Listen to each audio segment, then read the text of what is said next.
Hello and welcome to Get Focused with Bill Kay and Gina Fay. Hello, Gina. Hello, Bill.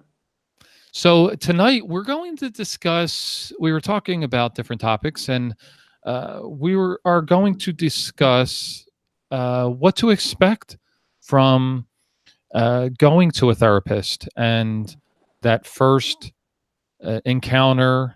Maybe how Gina presents it. Obviously, we're going to get her input, and because I know for myself, and I'm sure there's a lot of listeners out there that are a little intimidated. What do I say? How do I say? When should I go? When maybe shouldn't I go? And different things along those lines. What do you Or think, Gina? even, or even what happens? What's involved? What does it mean to go to therapy? Yeah, Really? yeah, absolutely. Because that's we everyone tries to. We're taught really, for as we talk about a lot as a child, sometimes to figure it out or to, and we don't understand that we need help or assistance in those things. It's just a fascinating topic to me, not just from a therapy standpoint, but just as a life standpoint. One thing that I've learned for me as being a coach, trainer, and teaching sales is the importance of having someone that specializes in a field help you learn that field. Just like I'm going through at my training for triathlon, I know how to run and everything else, but I never knew how valuable having an expert in that field. And we overlook that with therapy, right? Oh yeah, absolutely. Yeah. A lot of us are kind of are have a tendency to be really proud that we don't need any help at all. We don't need help. We like to help other people, but no, we don't need help. We're good. Because That reminds me of needing, getting directions. yeah, yeah, yeah, and it is more likely. Although it's very hard for women to ask for help, women are trained and conditioned to be nurturers, but to neglect themselves in the process. Men are kind of still in that John Wayne mentality. I don't need anything. I'm going to take care of my woman and my family. But who takes care of him? Yeah, from a personal standpoint, I struggled with that for many years. I still face challenges. Oh, I'll figure it out. I'll take care of it. I'll do this. I'll do that. But who's helping me? In fact, Exactly. that's what we Exactly. dig into weekly. Yep. Yep. So what? So okay. So say we get past the The hesitation uh, of going. yes. What is expected? So obviously you reach out, you set an appointment, So how does or you're saying how does the whole process work from the decision that you want to go get therapy to, you know, to getting there? What's right now. involved? Yeah. Now I understand. It's just like making a doctor's appointment, right? So that part of it, uh, usually a consultation's up front because everyone has to be fit, right? Because not every patient therapist is going to be the right mix, right? That's true. I can tell you what I do because mostly I work with people online. So what I do is when I get contacted by a potential new client, I offer them a 15-minute free consult Okay. online, through whichever platform that they feel is useful. And we just get a chance, they get a chance to tell me what they're hoping to achieve in therapy, and I tell them a little bit about myself and how I work. Not every therapist works the same way. No, I can definitely attest to that with, Anna and I both going through therapy together, and Yep. then also with my children and, different aspects. So it's been interesting seeing it from this side as well. Yeah. So I mean, the the fit is really important, and you kind of said you were wondering what was expected, and I think a lot of people go to therapy, especially if they've never been before, with this sense of having to perform or having to deliver something or having to do what the therapist wants them to do.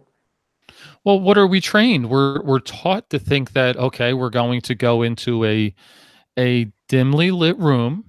We're going to Oh, sit that's on sit on a sofa. yeah. Tell me what your kind of fantasy about what therapy, or what used to be your fantasy about therapy. Yeah, well, you're drawing this picture of sitting on a couch Yep. Or and lying on it. or lying on a couch and really ex explaining yourself in a sense, right? And then you always think that you're taught to think that the doctor or the therapist is going to say, "And how does that make you feel?" And but that's the mental, it's I like know. we draw mental pictures, and It's that's the fascinating, and that's your mental image. So that's a yeah, very clear, it's kind of a little bit of a stereotype, but a lot correct. of people do have a stereotype of what is involved. The gray-haired, oh, so how does that make you feel? Right, exactly. While they take notes and you try to, spill your guts, right? Yes, yes. Yeah, yeah, yeah, yeah. Well, that's not how I work. I mean, first of all, I mainly work online, although there are a few people that I see here in Hawaii in my home, and I did that in San Diego as well. I had a home office, so it's a lot more comfortable, and any office that I have, I try to make really comfortable and feel like a living room. My whole focus is to create a safe place for a person to feel that they're going to be seen and they're going to be heard and that they don't have to perform. Yeah, I could see that. So, How to yeah, it's very important. I mean, if you feel like you have to meet up to someone else's expectations, don't waste your time. Yeah, because I feel that, and I know in my circumstance that you just don't know, there's something. I was watching, we've been watching this A Million Little Things is the TV show. It's a great show, and the one gentleman who's dealing with depression, his description of it is like wearing a heavy jacket. So he feels when he's feeling depressed, or in that is in that mode. Is that the correct term? In a depressed state. In a depressed state, he Yeah, he yeah, feels yeah. as if it's a heavy jacket that he's wearing, and he can't take it off. And it's very interesting to me because you can feel this way. I mean, I know I maybe not. I don't know, but you don't know how to describe it, right? So when you take that step to go see a therapist and seek the help, you don't quite know, like you said, the expectations. Do you have to spill your guts? Is it, and but sometimes you don't even know what it is you're feeling. Mhm. So in order to put that into, and I know I've struggled many times on past episodes, how do you put your feelings into terms, into words? Well, that's the therapist's job. The therapist's job is to help you do that. I mean, if you grow up in, and I'm not saying this is your case, Correct. but if you grow up in a family where there's very little to no acknowledgement or discussion about feelings, you don't have that language. And so, it's kind of like, you grow up in Spain and you go to a therapist and suddenly you're thinking you're supposed to speak English. Yeah. So it's a therapist's job. That's a therapist's responsibility to create the environment to help the person do that.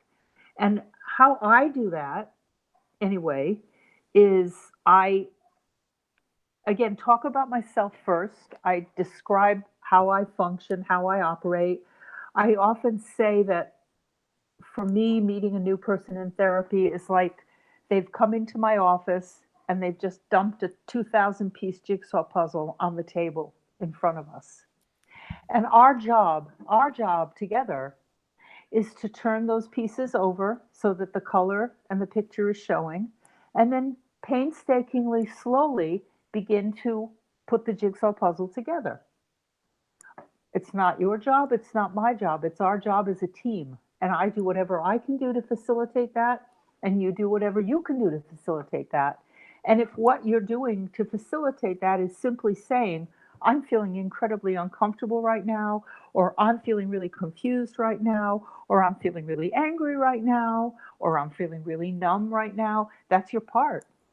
Just show up. So then, a first. Okay, so we did the 15-minute. Now we're into actually our first Session. session. All right.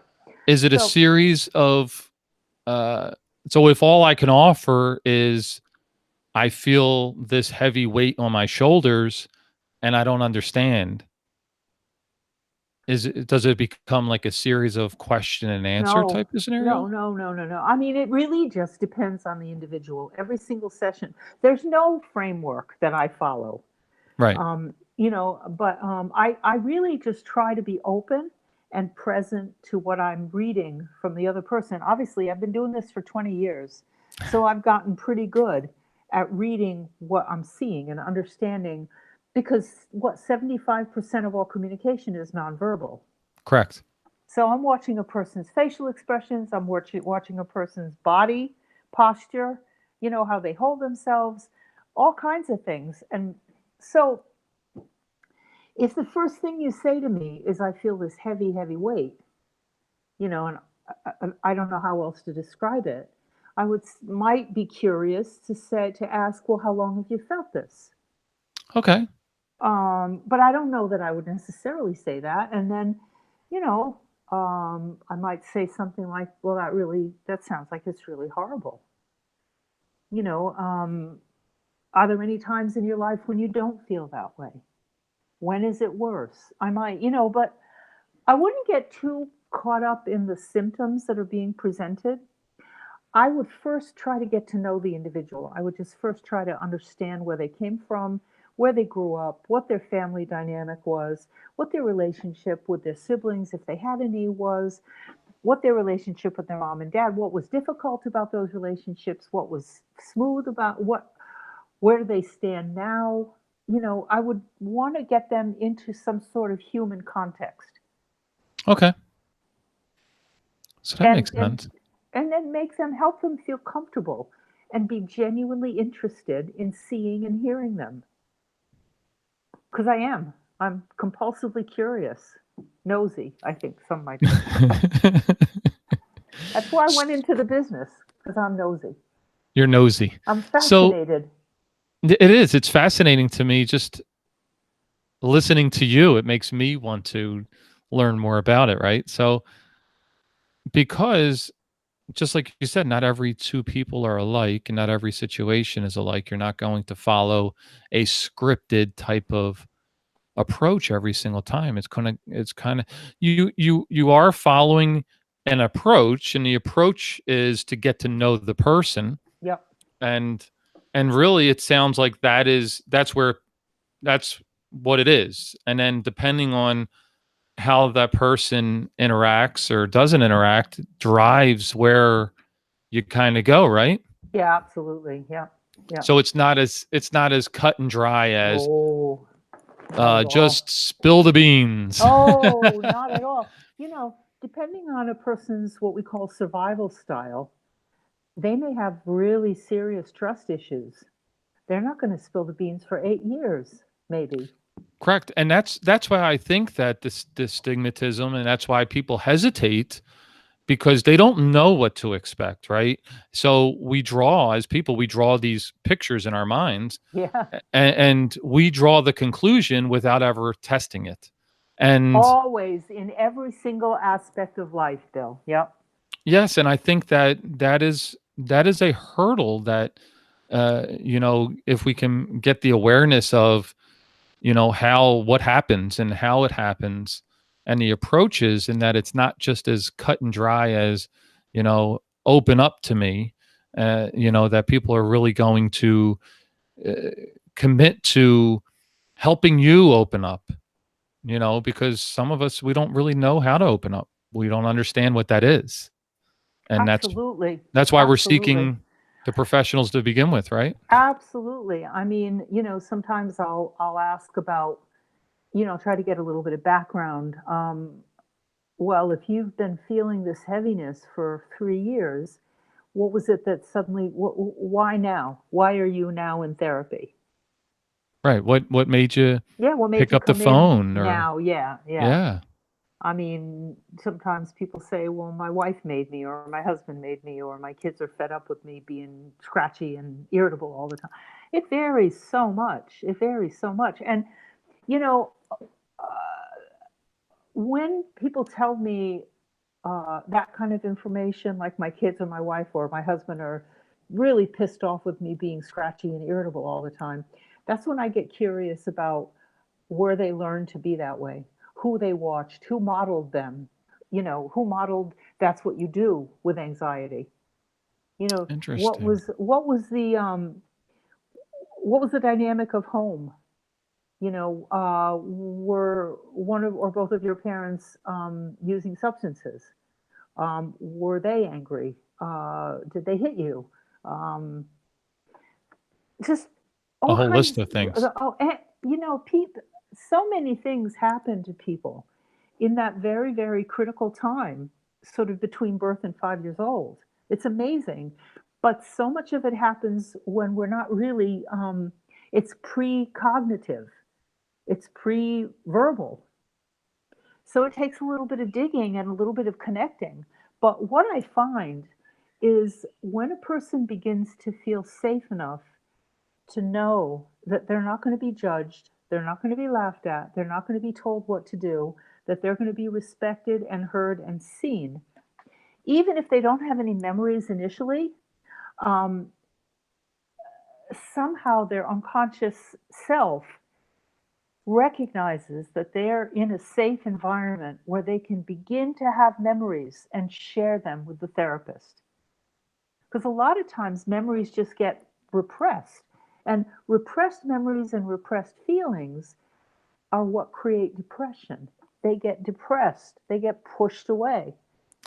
And that makes sense because that's why we cannot, from a depressed state, explain why we feel the way we do, right? Yep. Because Often. We we've have pushed it no way down. idea. We have no idea. Okay, so I have a question, and it could be exactly the same. Do If I'm dealing with an addiction, whether it be drinking, smoking, gambling, do you take a different approach? No. Nope. So whether I'm depressed or dealing with You have anxiety, if you're depressed, you have an addiction to depressing yourself. okay. Yeah, that's See, just your coping strategy. If you overuse alcohol or if you overuse meth or heroin or whatever, your addiction is not about the substance. Your addiction, the curiosity in an addiction is what are you avoiding? What are you shelving? What are you pushing away by using alcohol, methamphetamine, weed, whatever, whatever? How is that helping you? What is it, sir? What is it doing for you? And let's look at the underlying anxiety beneath the alcohol use, beneath the substance use, whatever. I love that because there's another thing that and not maybe not everyone, but I think a large majority of people are taught to believe that like drug addiction is you have to treat the addiction. Absolutely. Well, we believe you have to treat the addiction. Correct, but I think that when I know it, at least in my case, when I would hear treat the addiction, it always drew the picture that, oh, you have to treat their addiction to drugs and not what's the cause of that addiction. Just like you said, that's a symptom. That's, Absolutely. you know, Absolutely. Yeah. and I think that's amazing to look at it that way, right? Because there has to be a driving factor that causes someone to turn to What is the whether it be drugs discomfort? or alcohol. What is the emotional discomfort? What, okay, I I like to say that it seems to me that when we're kids, in order to fit into our environment, because all of us had wounded parents, all of us had wounded parents because their Right. parents were wounded, and they did the best that they could. But nonetheless, they were wounded, and they affected us in some way or another. So we find ourselves in this environment with basic needs that don't always get met because our parents don't know how to do it. So what we end up doing as children to accommodate this environment that's not the best fit for them is they end up dismembering parts of themselves. I don't mean literally, I mean metaphorically, Right. but I think the pain is still the same. When you have to dismember, shelve, ignore, repress essential parts of yourself because your environment kind of demands it, it's really painful. And you learn to continue to do that as you get into adulthood. And that pain doesn't go anywhere because you're dismembered. You're bleeding. Yeah, you kind of just push it down, right? You push it down with alcohol, you push it down with food, you push it down with sex, you push it down with exercise, you push it down with whatever work, you push it down with whatever works for you. But it doesn't work in the long term. The pain doesn't go away. It's like trying to put a band aid on a hemorrhage. Yeah, It you have to doesn't deal with it. work. It doesn't work. Yeah. It just doesn't work in the long term. It works in the short term. You know, you have a drink and the pain goes away, it gets numb. But then it's like any anesthesia, it wears off. And Yeah, see that, here's that damn pain again. and that's fascinating to me because so many people don't realize that that's there, right? I know. Wow. Many of us walk around half asleep because we've resigned ourselves to to the belief that this is the best we can do. It's the best we can do. Yeah, or they don't understand that there is better, right? Or No, they, they you know, understand, but not on a conscious level. They know they're hurting. They know they're uncomfortable, but they've resigned themselves to the fact that they're bleeding, they're dismembered, they don't have an arm, they don't have a leg, whatever, and they right. lose sight of the fact the therapist's job, as far as I'm concerned, is to help them remember themselves before they had to give parts of themselves away as a contract to be approved of somehow in their household to Right. get the love or connection that they so craved. So then from the therapist standpoint, because we've talked a lot about what from the patient standpoint to expect. So the therapist is more of a facilitator for the person within, right? It's not, Ideally, you know, ideally. you're not Hmm. looking y- as a patient, we shouldn't be looking to the therapist as give us the answers. It's more or less help us. Help, be my guide. Be Correct. my guide. You've done this with a whole lot of people, so you have some experience working with people who have similar wounds to me. Right. What worked for them? Let's go down that avenue and let's see if that works for me. But I would never ever see a therapist who tried to tell you what you should do. Never, because it's not a therapist's place to do that.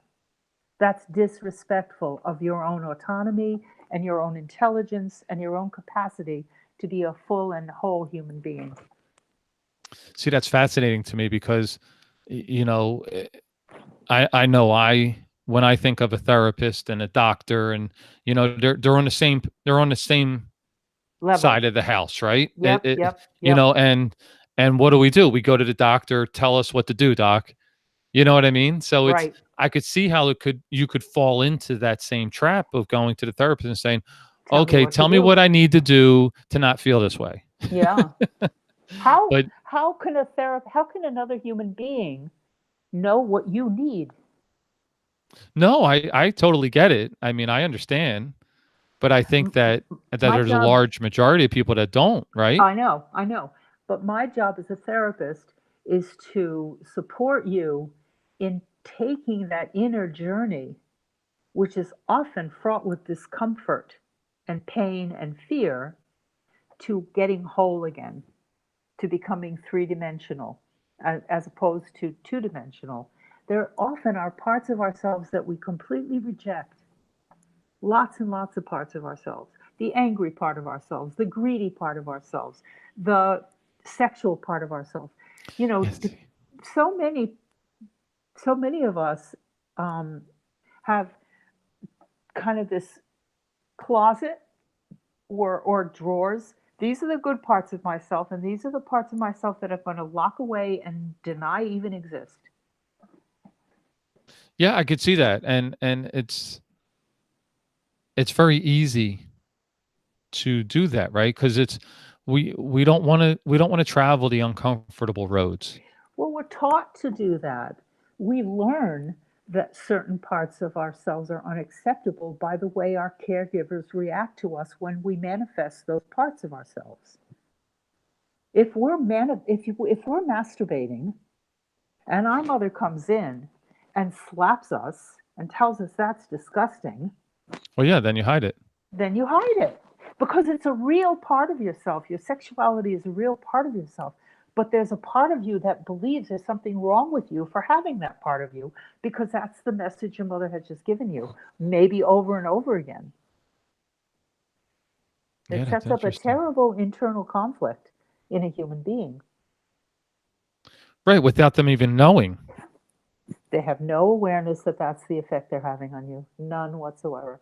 Well, and That's probably what was done to her, or who knows? well, yeah, because we've mentioned this many times. Where do we learn? We learn from our parents, and where did our parents learn? Their parents learned from them, and Yep, and really, you learn from society in a sense, right? Your surroundings and what you're exposed to, and what someone might think is acceptable, and it gets forced on you, and especially now we're living in a time where certain agendas that are being forced on people of all different ways, right? And yep. But they always it's have been. I think they always have been yeah, in I one way agree or with you. another. I just think Hmm. that it seems more now because of accessibility. Yeah, of Where course. if you think of when I was a child, we only had access to a very limited amount of people, right? But now we have access to almost the whole world in one But it's aspect. enough. It's enough to only have access to a limited amount of people. In fact, Correct. it's maybe more dangerous Right, because because then that one that's agenda. their agenda. At Yeah. least if you're exposed to many, many different agenda, if you have a sense of being intact and a good life force, you can make that decision for yourself if you're able. Not everybody is able to do that. But you just brought up a very fascinating point of how, you hear again, you hear so much about how, oh, things are not as good as they all the different things, right? But I believe that and you just said it in a sense, with having many avenues instead of just a very limited, it does the exposure can be a positive one if the Potentially, person potentially. correct, correct, If the person has a sufficiently intact ego, correct. sense of self, that they are able to make those kinds of choices and don't feel utterly overwhelmed because they're busy trying to decide what's right. Oh, she says that's right. He says that's right. So if a person is disconnected from themselves and their sense of what's right, no amount of input is going to help them because the first thing that has to happen is they have to have a secure platform internally. They have to have a connection with their body because our bodies tell us what's right for us and what's not right for us. Our minds don't tell us that. No, it's what we feel, right? It's what we feel. So if we're in a situation, if we walk into a multi-story parking lot, and we feel really creeped out, we better bloody well listen because our sixth sense, our body is telling us that something is intangible, but still we need to listen to that. And we can try to override that, but we do that at our peril. Our feelings are I the like that. truest things we have. We have nothing as sure. Our bodies never lie, So go with your gut. always. If and then that goes into a healthy gut because they're recognizing that in the gut are similar receptors. I don't know the whole science behind it, But the gut has as much, if not more, intelligence than the mind has. That's fascinating. Mhm. There's a reason why that expression has lasted so long. Listen to your gut, go with your gut. And you ignore that really at your own peril. I like that. Go with your gut. Really. All right. Well, I know we could talk about this for hours. It's interesting, I wanted to share with you, we had group today, Okay. and uh, a woman was talking about, now this is a woman that's been there for quite a while, and she is such a people pleaser. For she looks to other people to tell her what she ought to do. Hmm. She watches their reactions, she listens to their words. If they ask her what she wants, I don't know, what do you want? Oh, I don't care. What do you want? Oh, what do you want to eat? Yeah, Well, oh, I whatever you don't care. like. Whatever you like. But so she learned to cut a big part of herself off because she had parents that needed her to make them feel good about herself themselves. They they relied on her to make them feel like they were good parents. So there was no Interesting. room for her to be authentic. So what she was telling us today was, yeah, my mother was always questioning me. What was your day like at school? Oh, well, so and so kind of yelled at me. And well, how do you feel about that? Have you ever felt that way before? So, like, she needed this woman to need her to she had the agenda of what her daughter was feeling. So the daughter had no room for the agenda whatsoever. So she completely disconnected from her feelings because her mother would often say, I know what you're thinking. I know what's in your mind, over and over and over again. Oh, okay. Well, I guess I don't have to. Yeah, you'll do it for me. You'll do it for me. And if I try to tell you you're wrong, you'll tell me I'm wrong. Right. It's amazing. These subtle things can have such an impact on us. And And I really and we don't realize that though, no, we don't. because every time you say things like this, I go, "Whoa, I've heard that." Or like we talked about, you should. No, no, you shouldn't use that, right? You Well, shouldn't tell someone that they should, why? Why? because then it implies to them that if they don't, then they failed in a sense, There's right? something wrong with him. Yeah. Right. The See, I message, listen. yeah, the message in any with any should message, the implicit message there is you should be other than how you are. How Yeah. you are authentically in this moment is not acceptable to me. So it becomes not acceptable to the person themselves. And so they've learned to internalize that message. Unless I do X, Y, and Z, I'll never be good enough. Unless I have this big house, unless I have this car, I'll never be good enough. So they begin to should on themselves. Is Do you recommend giving a hug instead? Instead So of what? Instead of so what? with my boys, I've tried to, because we've discussed this, like I don't know when they're frustrated, if they didn't get a hit or if they had trouble in school, and I'm there for them. I listen to them, and instead of me saying you should do this or you should do that, I listen and I give them a hug. Well, I guess I'm the wrong person to ask that question of. Who I Ask would them. ask them. What do some the one of the most powerful questions you can ask somebody that you care about who's having a tough time is, what do you need from me right now? And even if they say I don't know, it at least puts that question in their mind, and they begin to turn their attention internally to what their needs might actually be. Oh, I have needs. Oh, it's okay for me to have needs. Well, let me think about that a minute. Thanks for asking. I actually explained to Anthony that part of the reason why I will say to him, not to let things upset him, or not to get so hard, not be so hard on himself and things like that, is I basically explained to him that I learned that me telling him these things is more about me trying to satisfy Make yourself feel my better. feelings Yeah, make it not than satisfy his. them, not satisfy them, but no parent who loves their child wants to hear their child is hurting. Right. That's it, and that's what I said to him. If you hear your child is hurting, it hurts you. Right. So by telling them that they'll be fine, it's not as bad as they think. You're just trying to soothe yourself, Right. but you're not really being present to hear and receive your child's experience in that moment, which is so healing. To be received, to be fully heard, is incredibly healing. Well, that was the conversation that we had, and how I want to do better. So to be there more to listen and to Yep. hear what he's dealing with in that moment, than to Yeah. offer Advice. suggestions Yep. and advice based off of my feelings and not Yep. yours. Yep. And that's how I explained it to him. Yeah. But it's perfectly valid.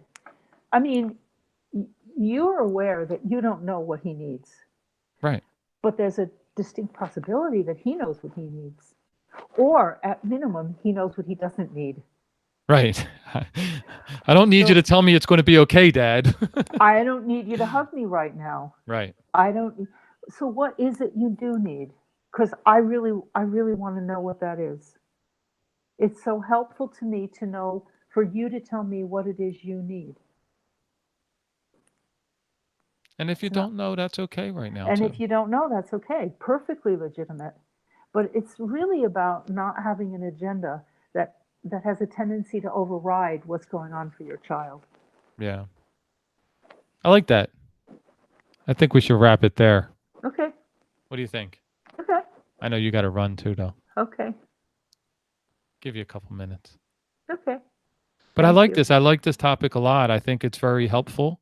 Good. I think that as people in general struggle with, should I go speak to someone or shouldn't I? And what happens when I do, and what should I expect, right? Because Yep. we always fear the unexpected, and that's why we draw the pictures in our head, because we think that we draw the conclusion so To that make us we're, feel safe. To make yeah. us feel safe.